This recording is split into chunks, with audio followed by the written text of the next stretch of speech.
இந்த ட்ரெயினிங்ல வர மாதிரி ஒரு பக்காவான பிளானோட தான் இந்த சம்மருக்கு வந்திருக்காருன்னு நினைக்கிறேன். சேது சார், என்ன சார் இப்படி உடனே வந்துட்டா? இல்ல சார், உங்களுக்காக ஒரு விஷயம் அழகா பிளான் பண்ணியிருந்தேன். சரி, ஒரே ஒரு வார்த்தை மட்டும் சொல்லிக்கிறேன் சார். செம்ம ஸ்வாகா ஸ்டைலாக வந்திருக்கீங்க. ட்ரெய்லர் பார்க்கும்போது கூட அந்த ஸ்வாக் எனக்கு ரொம்ப பிடிச்சிருந்தது. ரொம்ப நாள் கழிச்சு அவருடைய ஹீரோ ஆஃப் கூல்னஸ் அண்ட் ஒரு சார்ம்ல வந்து பார்க்க போறோம்னு நினைக்கும் போது மை ஃபேவரட் சேதோனா இஸ் பேக்ங்கிற ஒரு ஃபீலிங் தான் இருக்கு. சோ நீங்க எங்களுக்காக திரைப்படத்தை பத்தி ஒரு வார்த்தைகள். எல்லாருக்கும் வணக்கம். வந்திருக்கிற பத்திரிகை மற்றும் ஊடக நண்பர்கள் அனைவருக்கும் வணக்கம். Thank you so much. எங்க இருந்து ஆரம்பிக்க தெரியல. முதல்ல இந்த ஃபென்னி ஆலிவர் இந்த பையன் இன்னைக்கு தான் பாக்குறேன். மார்க் பண்ணி வச்சுக்கணும். அவன் சீக்கிரமா படம் பண்றான், எனக்கு டைரக்டர் ஆயிடும் நினைக்கிறேன். ஒரு எடிட்டர் இவ்வளவு அப்சர்வ் பண்ணி ரூபன் பேசி நான் கேட்டுருக்கேன் ஜவான்ல பேசினாப்புல. அதுக்கப்புறம் நிஜமா எல்லாரையும் மார்க் பண்ணி எல்லாரையும் பார்த்து எல்லாத்தையும் கவர் பண்ணிட்டீங்க. வாழ்த்துக்கள் உங்களுக்கு. வாழ்க்கை நல்லா இருங்க.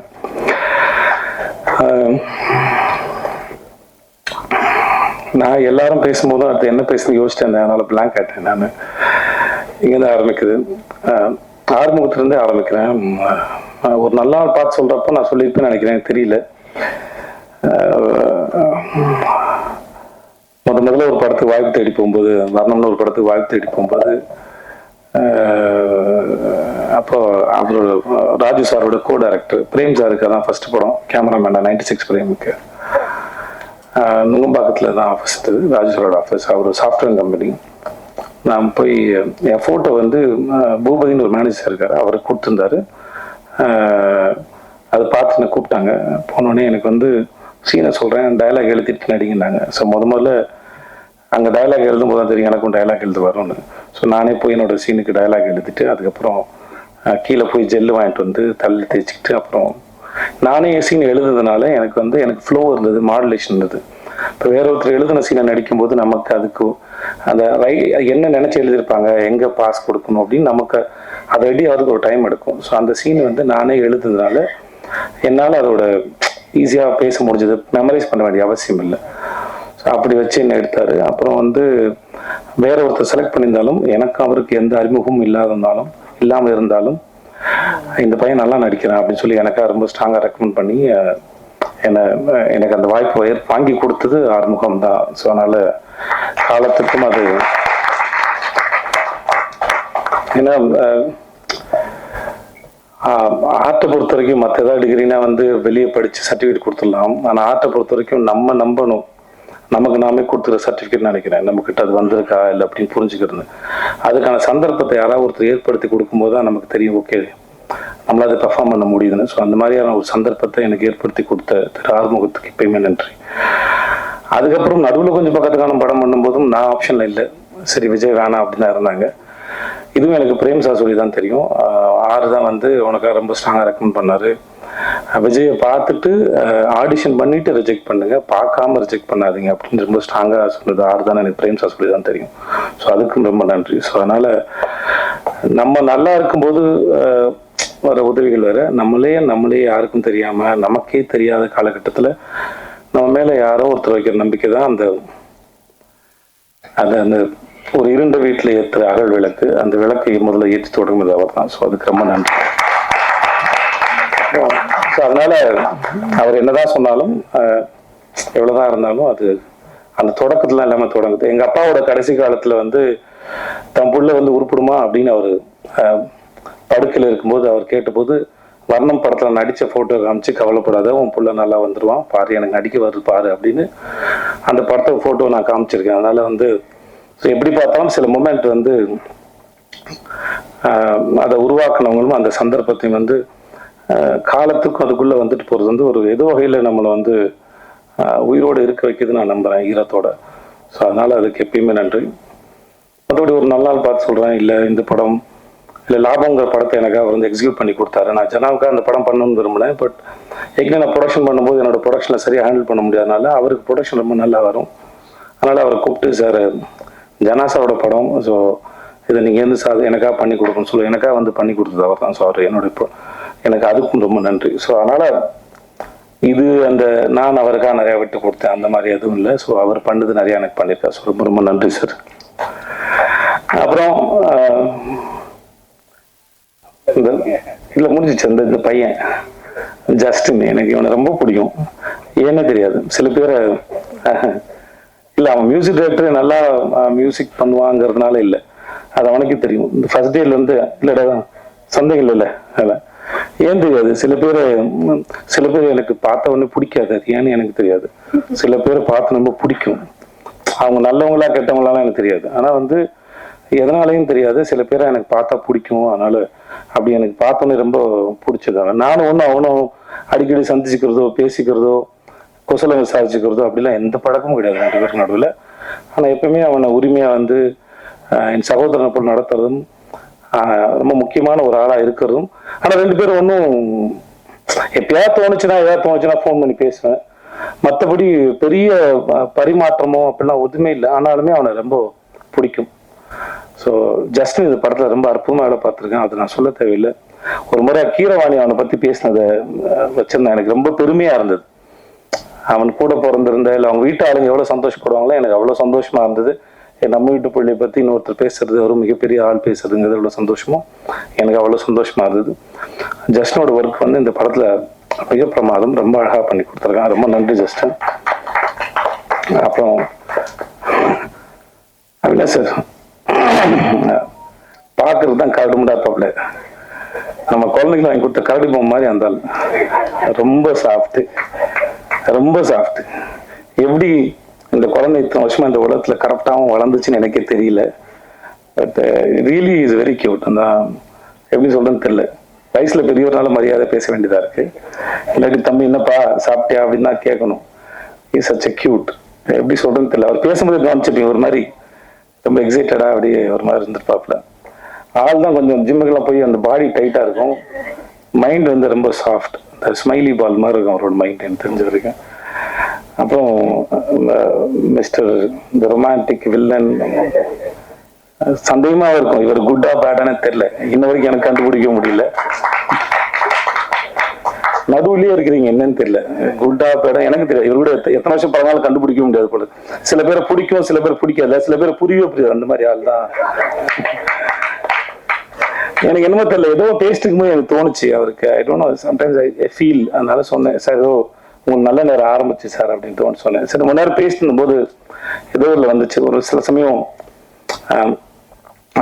காலம் சில பாடங்கள் எல்லாம் எடுத்து முடிச்சதுக்கு அப்புறம் அதெல்லாம் உட்காந்து யாராவது அனலைஸ் பண்ணி பார்க்கும்போது, அனலைஸ் பண்ணாங்கன்னா அது அடுத்த கட்டத்துக்கு நகர்ந்து போவாங்க அப்படின்னு நம்புவேன். இப்போ ரீசெண்டாக ரூமி அவருடைய கவிதை ஒன்று படிக்கும்போது அதில் இருந்தது.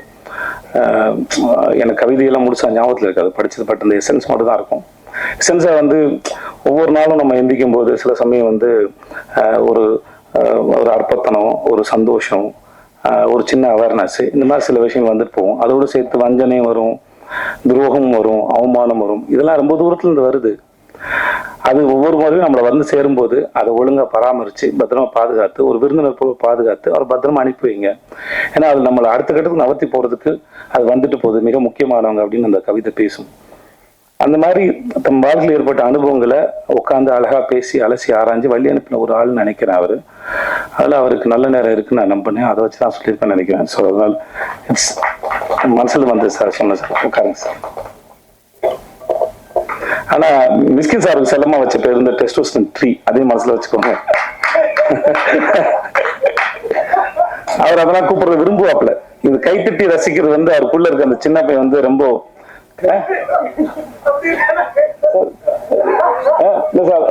அவர் ஹை இன் ரொமான்ஸ் அப்படின்னு சொல்றாங்க. ரொம்ப ரொமான்டிக் ஃபீல். அவருக்குலாம் வயசே ஆகாது. மார்க்கண்டியன் மாதிரி சார் அவர். ஓகே. அப்புறம் ஆர்டர் சார்,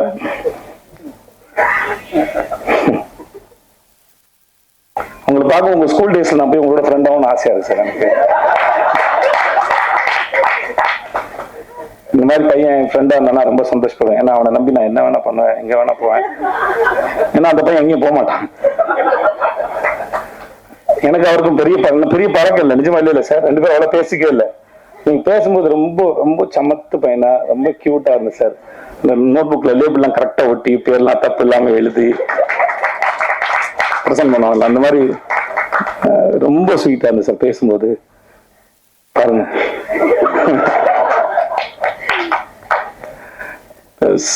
நிஜமாக ரொம்ப ரொம்ப சார் நான் சொல்லி முடிச்சப்போ அவங்க மூஞ்ச பார்த்து யோசிச்சிருக்கிறாங்க சார். தெரிஞ்ச பையனா சார்?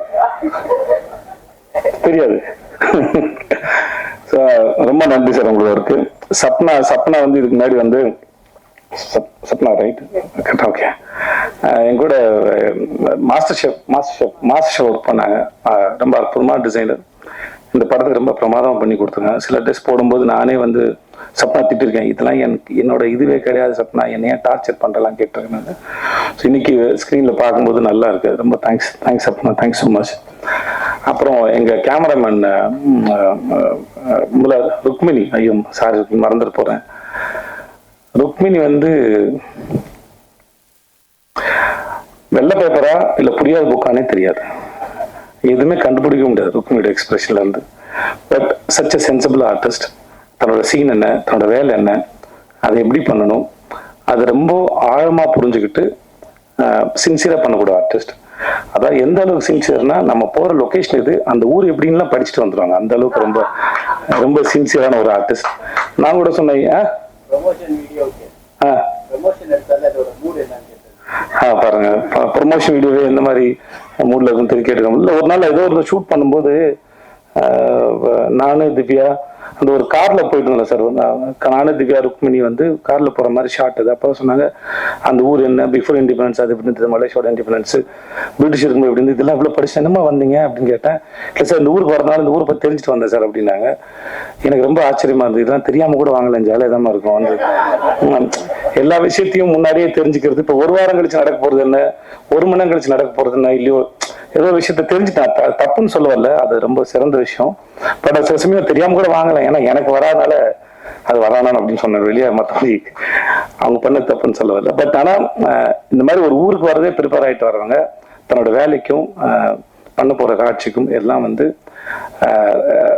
நிறைய ப்ரிப்பேர் பண்ணிட்டு வந்தாலும் அது அடாப்டபிளாகவும் இருப்பாங்க, புரிஞ்சுப்பாங்க. இல்லை நான் ப்ரிப்பேர் பண்ணிட்டு வந்துட்டேன், நான் படிச்சுட்டு வந்துட்டேன், இதைத்தான் நான் அடிப்பேன் அப்படின்லாம் அடம் பிடிக்கிற ஆள் இல்லை. Wonderful artist. Thank you so much Ratna, thank you. I think எல்லாரையும் சொல்லிட்டேன்னு நினைக்கிறேன் இல்லையா? திவ்யா டாக்டர் திவ்யான்னு ஒரு ஆக்ட் நடிச்சிருக்காங்க. அவங்க ஏற்கனவே வந்து காத்தோல் 2 கால் நடிச்சிருக்காங்க. யோகி பாபு ஆக்சுவலா சொல்ல போனா இந்த படத்துல இன்னொரு ஹீரோ வந்து அந்த ஆள் தான். யோகி பாபு தான் இந்த படத்தோட இன்னொரு ஹீரோன்னு சொல்லலாம் நான்.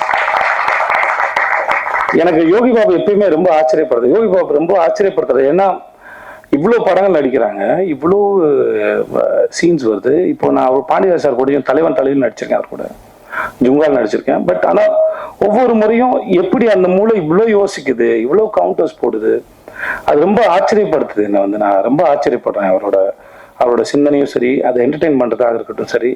அங்க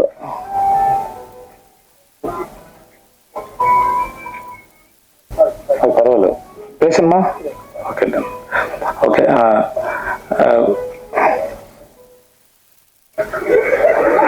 சரி அவர் பண்ணலாம், அவர் தான் இங்க பிஆர் யுவராஜ், அவர் பண்ணலாம். அது அதனால அது ஒன்றும் பிரச்சனை இல்லை. எனக்கு யோகி பாபு எப்பயுமே ரொம்ப ஆச்சரியப்படுத்துவார். அவரோட ஒர்க் பண்ணும்போது நான் இத்தனை படம் ஒர்க் பண்ணியிருக்கேன். அவரோட டைமிங்கு சில சமயம் வந்து அங்க இருக்கட்டும், டப்பிங்ல ஒன்று போடுவாரு. நானே டப்பிங் பேசி முடிச்சுட்டு சொன்னேன் நான், சார் நான் சிலது இம்ப்ரூவைஸ் பண்ணியிருந்தேன்னா சார் திருப்பி வந்து அவரை கூப்பிட்டு அவரோட படம் போட்டு காமிச்சு திரும்பி பண்ண சொல்லுங்க சார், அவர் திடீர்னு ஏதாவது போடுவார் சார் இந்த மனுஷன். ஸோ நிறைய இடத்துல அவரோட இம்ப்ரூவைஸ் பண்ணது, சில சமயம் நடிக்க முடியாமல் நானே சீன்ல சிரிச்சிருக்கேன். அவரோட எக்ஸ்பிரஷனா இருக்கட்டும், ஹீ இஸ் ரியலி ரொம்ப டேலண்டடான ஒரு மனுஷன். அப்புறம் நடுநடுவில் வந்து படம் டைரக்ட் பண்றது கதையெல்லாம் சொல்லுவாரு, ரொம்ப நல்லா இருக்கும். நான் ஒரு முறையும் பேசும்போது தலைவா டைரக்ட் பண்ணிருங்க தலைவா, ரொம்ப யோசிக்காதீங்க. ஏன்னா ரொம்ப நல்லா யோசிக்காது. சும்மா உட்காந்து டைம் பாஸ் பண்ணி நான் பார்த்தே இல்லை யோகி பாபு யாரோ ஒருத்தராவது இன்டராக்ட் பண்றாரு, ஏதாவது பேசுறாருன்னா ஏதாவது ஃபன் இருக்கும். எனக்கு ஒரு முறையும் ஆச்சரியமா இருக்கு. எனக்கு எப்பயுமே என் கூட நடிக்கிற நடிகர்களோ இயக்குநர்களோ இல்லை யாரோ ஒருத்தர் சந்திக்கிற நபரோ அந்த மூளை எப்படி ஃபங்க்ஷன் ஆகுது, அதை எப்படி சிந்திக்குதுங்கிற ஆச்சரியம் வந்து எனக்கு எப்பவுமே இருந்துகிட்டே இருக்கும். அது எனக்கு பல முறை என்னை ஆச்சரியப்படுத்திருக்காரு Yogi Babu. One of the very sensible actor, very good actor. அந்த மூஞ்சில என்ன பண்ணாலும் உட்காருது, என்ன பண்ணாலும் அதை கேரி பண்ண முடியுது, அவ்வளோ கான்ஃபிடண்டான ஒரு ஆள். நான் ரீசெண்டாக அவரை பற்றி நிறைய நெகட்டிவ்ஸும் பார்க்குறேன். ஆனால் நான் ஒர்க் பண்ண அனுபவத்துன்னு சொல்கிறேன், அந்த ஆள் வந்து ரொம்ப தங்கமான மனுஷன், ரொம்ப சிந்திக்கக்கூடிய ஒரு மனுஷன், அற்புதமான ஒரு வேலைக்காரர். இந்த அவரோட வேலை பார்த்த இந்த அனுபவம் வந்து மிக சிறந்தது. இந்த படத்தோட இன்னொரு முக்கியமான தூண்னு சொன்னா அது யோகி பாபு நான் சொல்லுவேன். அவ்வளோ பிரமாதம் பண்ணியிருக்காரு. இந்த படத்தை நிறைய இடத்துல வந்து அருண் தூக்கி பாட்டுருக்கப்ப thanks to Yogi Babu and Ramya, sorry Divya வந்து ரொம்ப திவ்யா ஒரு சப்போர்ட்டிங் ரோல் பண்ணியிருக்காங்க. அது நீங்கள் ட்ரெயிலரில் பார்த்துருப்பீங்க. அவங்க ரொம்ப அற்புதமான ஆக்டர். திவ்யாவுக்கு ரொம்ப நன்றி. Thank you so much. I think நான் யாரையும் விடல நினைக்கிறேன். Thanks to N DOP sir. நான் காந்தி டாக்ஸ்னு ஒரு சைலண்ட் ஃபிலிம் பண்ணேன். மராட்டி டைரக்டர் கிஷோர் பலேக்கர் சொல்லிட்டு. எனக்கு அதில் தான் வந்து கரண் சார் வந்து அறிமுகம். அவர் சல்மான் சார் ஃபிலிம்லாம் பண்ணியிருக்காப்புல. இந்த படத்துக்கு கேமராமேன் பார்த்துட்டு இருக்கும்போது நான் தான் சொன்னேன், சார் எனக்கு அவரோட ஒர்க் ரொம்ப பிடிச்சிருந்து, ரொம்ப ஃபாஸ்ட்டாக வந்தது. எனக்கு வர வேண்டியது அவர் வந்து போஸ்ட் ப்ரொடக்ஷன் இருக்கனால வர முடியல. ரொம்ப பிடிச்சிருந்தது சார், நம்ம அவரை கன்சிடர் பண்ண நம்ம யோசிச்சு பாருங்கன்னா இப்போ 2 பேரும் மீட் பண்ணாங்க. இந்த படத்துக்கு அவருடைய ஒர்க் வந்து ரொம்ப பெருசு. Thanks to Karan sir and Sam cheers and everybody. யாராவது விட்டுருந்தா அஸ்லட்டஸ் டீம் அப்புறம் என்னோட பசங்க எல்லாருக்கும் ரொம்ப நன்றி. வந்திருந்தவங்க எல்லாருக்கும் ரொம்ப ரொம்ப நன்றி. Thank you. Thanks. Thank you so much, Sethu sir. உங்களுடைய